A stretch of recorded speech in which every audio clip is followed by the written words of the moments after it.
Hey there, welcome back to a new video. It has been a long time, I guess a little bit, let's say 1 month, more or less, since I posted the last video. And yeah, the reason why it's because it has been a little busy over here. I honestly pretty much love August, or at least I started loving it since the past 2-3 years, let's say, because it is a kind of newborn, like a kind of way to restart something, like to rethink about the way I make and organize things, and the way how I plan my time, and the way how I work on projects and things like that. And honestly, I really love August. I think what I like the most is this kind of quietness that you can feel all around. Like, people are mostly in holiday, and the city is quite empty. And when I take the bus in the morning to get to my atelier, the bus is almost empty, and it's some kind of, sounds maybe very asocial, but I just really love this kind of rest feeling.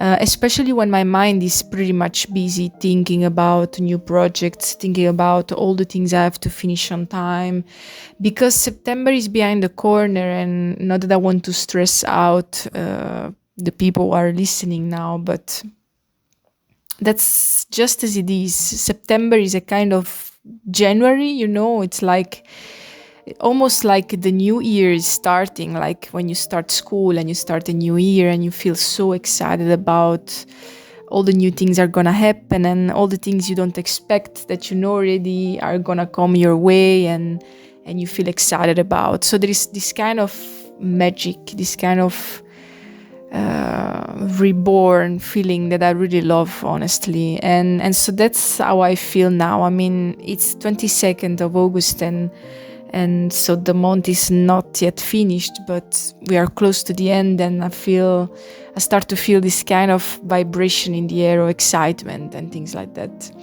So after this little introduction, I want just to update you a little bit about what I'm doing in this period. And as you can see in the frames in the videos, I mostly worked on drops, launches I had to do for my collaboration with Local, which is this concept store in the city of Brussels, who asked me in the beginning of the summer to work together. And I already released a few pieces for them, which were related all to home decor, and more specifically to sustainable home decor. And so they asked me to work again for the new season starting from September, and I was very excited about, because I managed to meet the two owners of the shop in Brussels, and they are two lovely ladies, like lovely ladies, coming from Colombia and from Argentina. And there was this, when I just met one of them for now, because Violetta I didn't have yet the time to meet, but I met for now Aura, which is one of the two, and she's super lovely and super warm lady, and I felt very much in connection with her when I was talking about the project I wanted to work for their shop, Local. So in this video you will mostly see me working on the drop I'm planning to release for them in the beginning of September, and it concerns all of the home decor that I'm basing my projects on lately. It's home decor which I mostly make with second-hand fabrics. The fabrics you see me using in the last video, and also the last fabrics I posted recently on my Instagram and on my Etsy, are mostly very lightful linen coming from my grandma archive. I already wrote something about on my Instagram. So long story short, The linen you see me using recently, it's a whole bunch of linen that my grandma had left before she died a few years ago for me on the side, because back to her generation in the past was really important to reuse fabric the most you can, you know, because these people were used to not have much money, and linen was one of the most precious fabric you could have and use because of its natural, of course, fiber, and so it adapts perfectly for many uses, starting from bed sheets, from towels for the kitchen, till clothes making, etc., etc. And since my grandma was a seamstress, she used to recycle all this linen she got from friends, and she got from actually suppliers who knew her, who knew that she was a seamstress, and who knew that she could actually manage to make a lot out of it. So instead of course throwing it away, they were gifting her with this much linen they had. So I recently, let's say this last summer, I felt very much close to my grandma, like spiritually, and I loved the idea to reuse all of this linen. It was actually just left in my home in Italy, just there, you know, like waiting for some exciting project to be used for. And so when I went to Italy the last between May and June, I decided with my mom to actually let her ship to me to Belgium this bunch of linen. And so once arrived, I started to stock it and making an inventory out of it and trying to understand what was the best to make with it. And so I divided the pieces in base, of course, of the dimension. And so, okay, what I can do with this size, you know, most of them were square pieces, so perfectly in shape to be made like pillows, like decorative pillows for the sofas or for the bed. So the sizes are standard 40 centimeters by 40 centimeters. And a few other pieces a little bit smaller I will be using for I think napkins and kitchen towels and things like that. So you see me in this video, I'm actually now painting on it. I just bought like a simple black ink for fabric. And I used to paint a lot in the past, already starting when I was 12 years old. I used to paint on clothes to make them like more personal, you know, more original. And I always enjoyed the process because it takes a little while to get used to the feeling of painting on fabric, because of course it's not the same as to paint on paper, and depends of course also which kind of fabric you're using. It can be silk, can be linen, can be cotton, and so every fabric has its own reaction to the paint, but I very much enjoyed painting online. And so I also been spending a lot of time projecting, as I said, for September and October and November, December.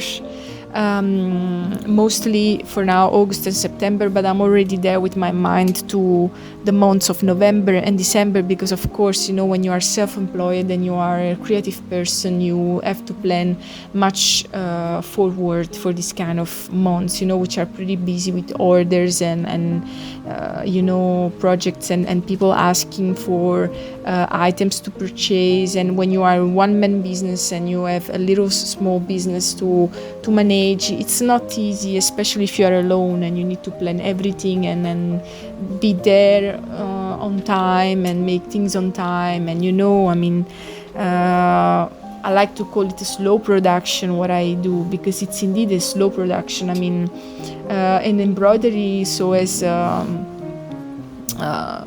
punch needle work or painting on fabric takes a long time.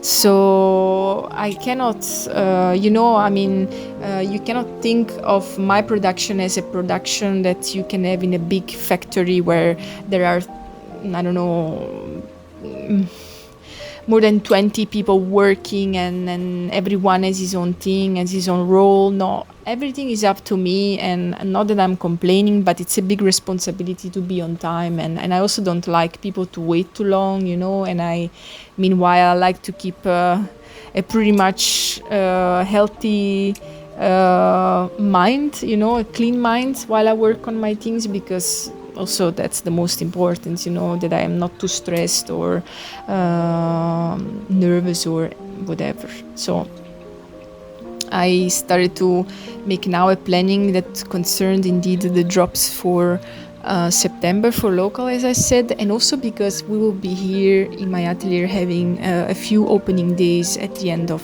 September, 25 and 25th and 26th, if I'm not mistaken. So also for these days, I would like to have a little bit of material to show for the people who will be coming visiting me. But yeah, as I said, I'm one person and many projects in my mind, and sometimes it's not so easy. But we do our best, So yeah, as I said, I'm reusing a lot of fabrics, and not only the linen from my grandma, but also fabrics I find in second-hand stores. And it's what I like from reusing these fabrics is that I got to do something special with what I have. It's not really like going to a fabric shop where I have so much choice of colors, where I have so much choice of textures, patterns, sort of fabric, fibers, etc., etc. No, when I find a second-hand fabric, that's the piece, and you have to do your best to get very, very creative and to be open-minded to new ideas and so on.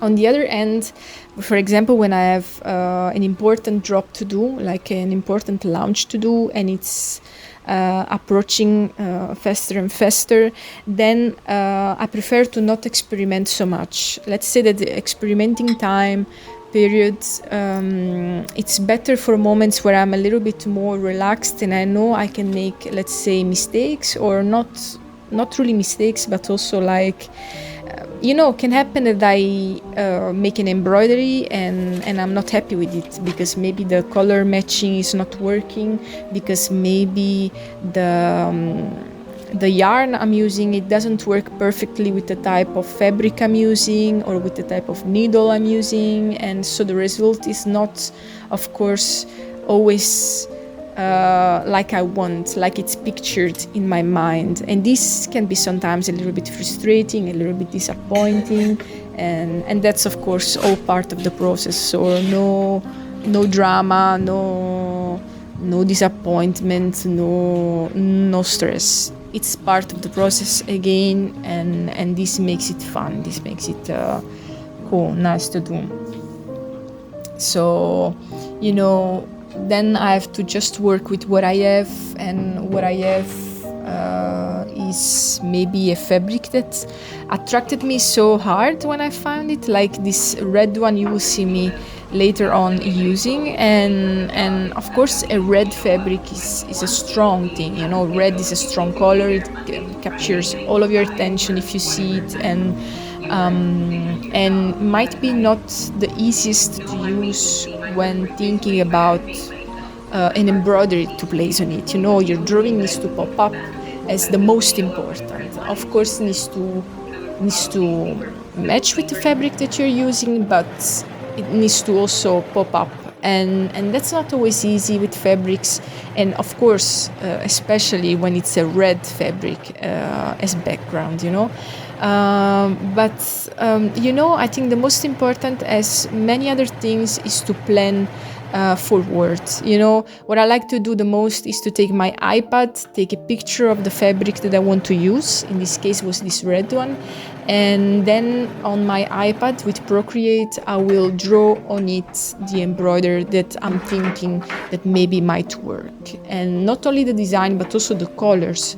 So I will pick the colors that I want probably use for the embroidery, and I will draw on the picture with the fabric, and this helps me so good with already seeing some kind of result. Okay, how is gonna look this fabric with this embroidery and with these colors matching. And this has been great. Here, for example, you see me cutting the paper, and this was the first time ever I was using this technique for, let's say, for tracing the drawing on the fabric, because I tried first to trace the drawing on the red fabric with a classic way of transferring patterns with the transferring paper, which is yellow, and I thought it was initially going to work on a red color, but it didn't, so I couldn't see anything, and I needed to find immediately a way, you know, like an alternative way to apply my drawing on the fabric, and this way was just perfect. As you can see, you cannot really trace perfectly the drawing on the fabric because you are cutting like a kind of patchwork, like a kind of stencil. Let's say when you want to make a stencil and you want, for example, paint the stencil onto something, then you create your let's say your base of the drawing, and then you transfer the paint on your fabric using the stencil. I did just the same, and so once I had the base of my drawing, then I used just like a fabric chalk, and I went around the borders of the drawing, and this technique was just great. And you know, all the details that I missed at this moment, I just added them later on, after I had the most important lines, the outlines. Then I just looked on my iPad the real picture of the work I did, like the design, you know, and I saw which pieces were missing, like for example some part of the flowers, the eyebrows were okay, but for example the eyes were not all detailed. So these kind of parts I just added later on. Here is Res.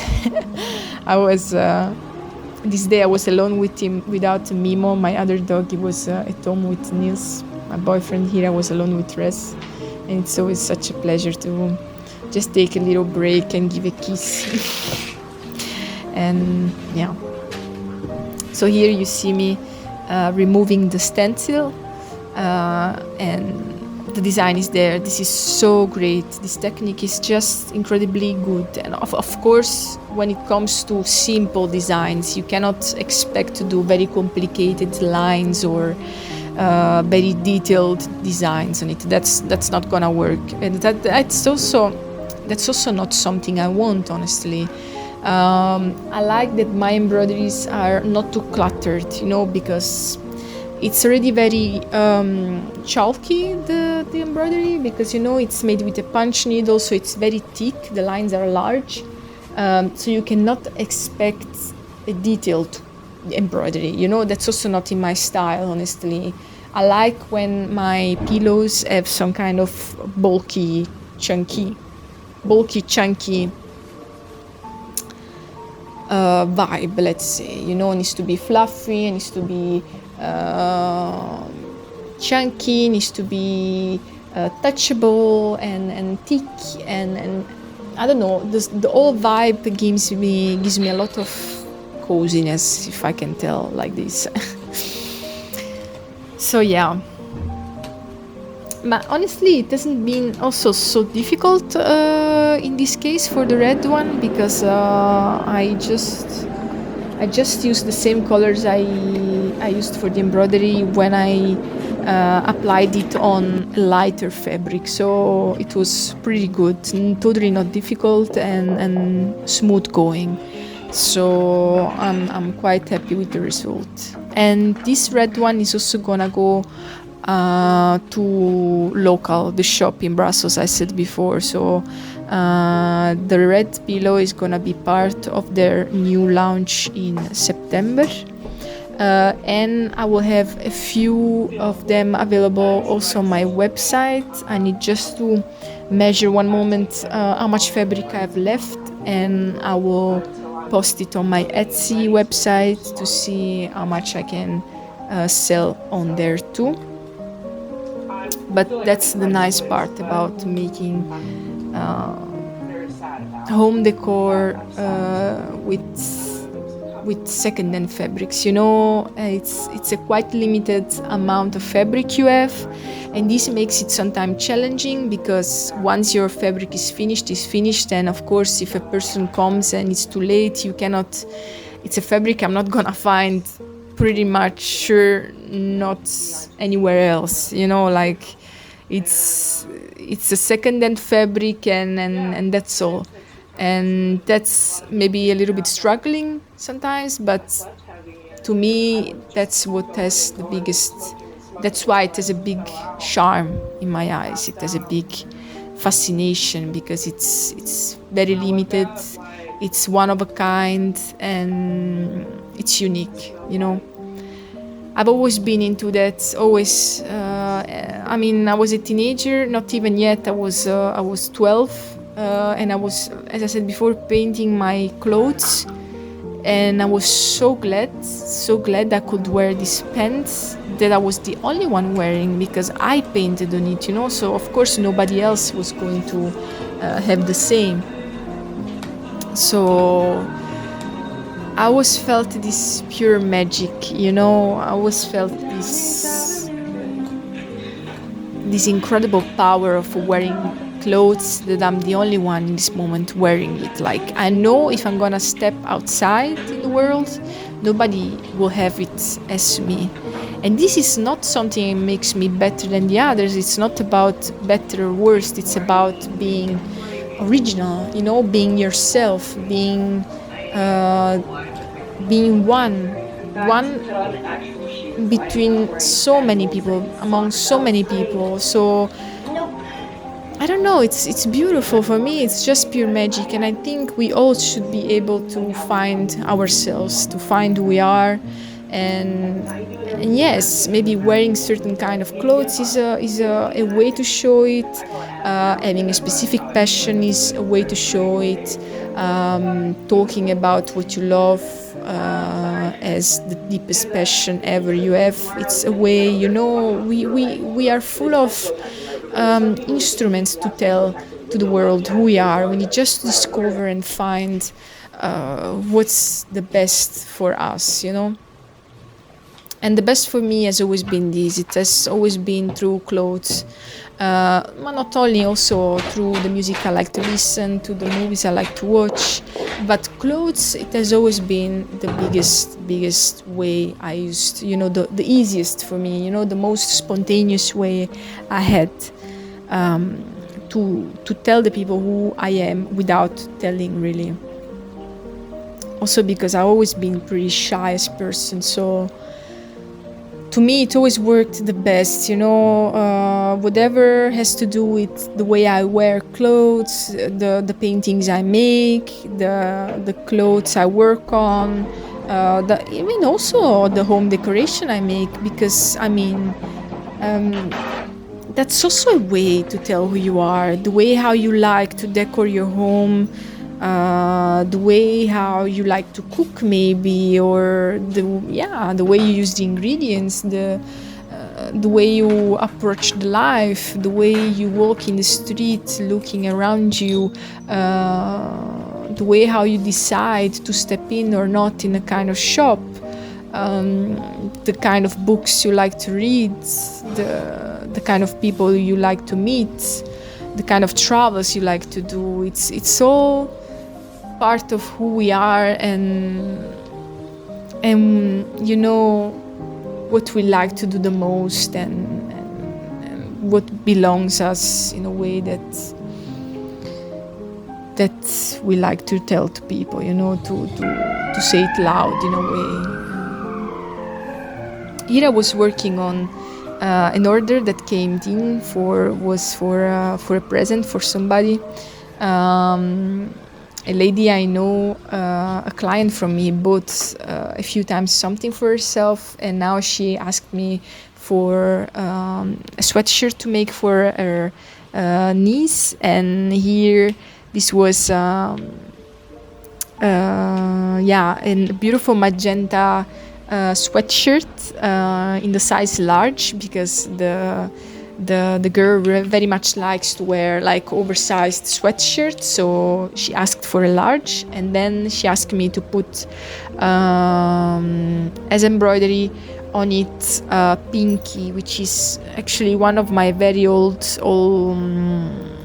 illustrations about birds. There was a period I was a lot into birds, and I drew so many birds, and she asked me to transfer this work on a sweatshirt, on this magenta sweatshirt, and it was super cool. It was super nice to break 1 second through my home decor period with this old-fashioned Arianna birds embroidery to make on a sweatshirt. And here you see me taking photos from it. It's also a big job, big part of my job, like taking good photos, good perspective, good quality pictures, not too much light, not too less light, nice angulation of the pictures. You know, it's a whole work that there is behind. And honestly, as many other also people which I watch sometimes here on YouTube like to do, I think it's really important to show the backstage of what we do, because nothing is perfect, and we all have our own ways to do the things, and so that's my way, and this was the embroidery once was finished.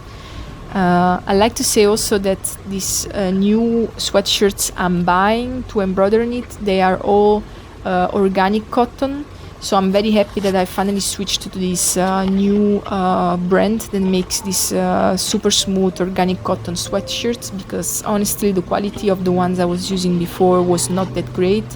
But unfortunately I wasn't able to find a much better and affordable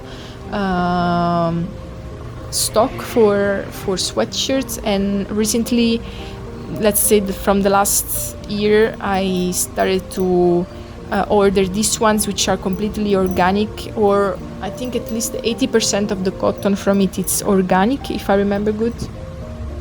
And so yeah, I'm very happy with the touch of the fabric, with the result, and I'm quite sure that it's gonna last very good, for sure much better than the others I was using.